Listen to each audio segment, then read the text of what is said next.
السلام علیکم ورحمۃ اللہ وبرکاتہ۔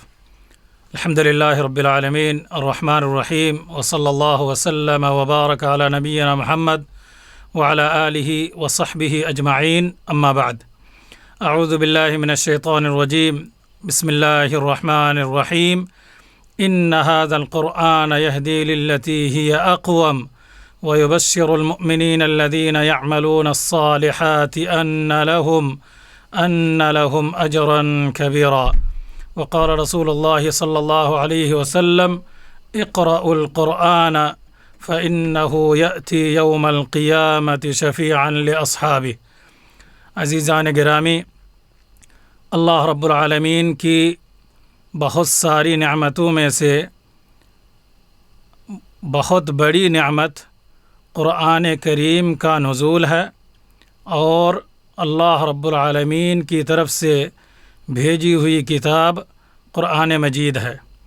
ہم مسلمان ہیں، اس پر ایمان رکھتے ہیں کہ ہمیں اللہ رب العالمین نے قرآن عطا کیا، جو ہماری زندگی کے لیے لائق عمل بھی ہے، اور اس کی تلاوت اور اس پر عمل، اس کو سمجھنا، ساری چیزیں ہمارے لیے ضروری بھی ہے۔ اللہ رب العالمین ارشاد فرماتے ہیں کہ یہ قرآن، ان ھذا القرآن یہدی للتی ہی اقوم، کہ یہ قرآن بہت ساری قوموں کے لیے، بہت سارے لوگوں اور جماعتوں کے لیے ہدایت کا ذریعہ ہے، یہ سیدھا راستہ دکھانے والا ہے۔ اور ویبشر المؤمنین الذین یعملون الصالحات ان لهم اجرا کبیرا، اور ان لوگوں کو یہ قرآن خوشخبری دیتا ہے جو ایمان لے آئے، نیک اعمال کیے، ان کے لیے بہت بڑا اجر ہے جو اللہ رب العالمین نے ان کے لیے تیار کر رکھا ہے۔ اللہ کے نبی صلی اللہ علیہ وسلم کی صحیح حدیث موجود ہے، آپ فرماتے ہیں کہ تم لوگ قرآن پڑھا کرو، اقرأوا القرآن، تم لوگ قرآن پڑھا کرو، کیونکہ یہ قرآن قیامت کے دن شفاعت کرنے والا، سفارش کرنے والا بن کر آئے گا۔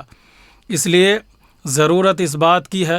امت مسلمہ کے لیے اور دوسرے تمام حضرات کے لیے کہ وہ قرآن کا مطالعہ کریں، قرآن کو پڑھیں، قرآن کو سمجھنے کی کوشش کریں کہ آخر اس قرآن میں اللہ رب العالمین نے کیا ہمارے لیے رکھا ہے،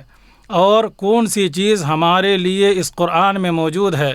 جن کی وجہ سے سارے عرب کے فصحاء و بلغاء، سارے عربی ادیب، عربی ادب کے جاننے والے، اللہ کے نبی صلی اللہ علیہ وسلم کے زمانے میں بھی اور آپ کے بعد بھی آج تک اس کے خلاف ساری سازشوں کے باوجود اس قرآن کو کوئی حرف نہیں آیا۔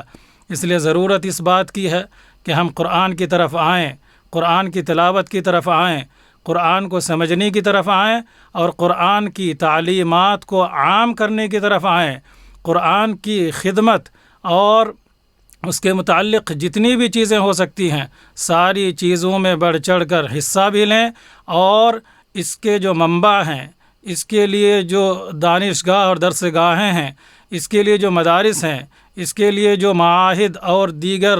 جگہیں ہیں جہاں پر قرآن کی تعلیم ہوتی ہے، قرآن یاد کراتے ہیں، قرآن کو سمجھانے کی کوشش کرتے ہیں، اس کی تلاوت کی تصحیح کرتے ہیں، ان ساری جگہوں کی رعایت اور ان کی نگرانی اور ان کی حفاظت ہم مسلمانوں کے لیے از حد ضروری ہے۔ اللہ رب کریم سے دعا ہے کہ اللہ رب العالمین ہمیں اہل قرآن میں سے بنائے، اور دنیا و آخرت کو ہمارے لیے قرآن کے ذریعے سنوارنے کی توفیق عطا فرمائے، قرآن والا بنائے، قرآن کی حفاظت کرنے والا بنائے، اور قرآن کے لیے جو بھی جگہیں اللہ رب العالمین کے توفیق سے مخصوص ہیں ان جگہوں کی بھی حفاظت کرنے والا بنائے۔ وصلی اللہ علی نبینا محمد وعلی آلہ وصحبہ وسلم۔ السلام علیکم ورحمۃ اللہ وبرکاتہ۔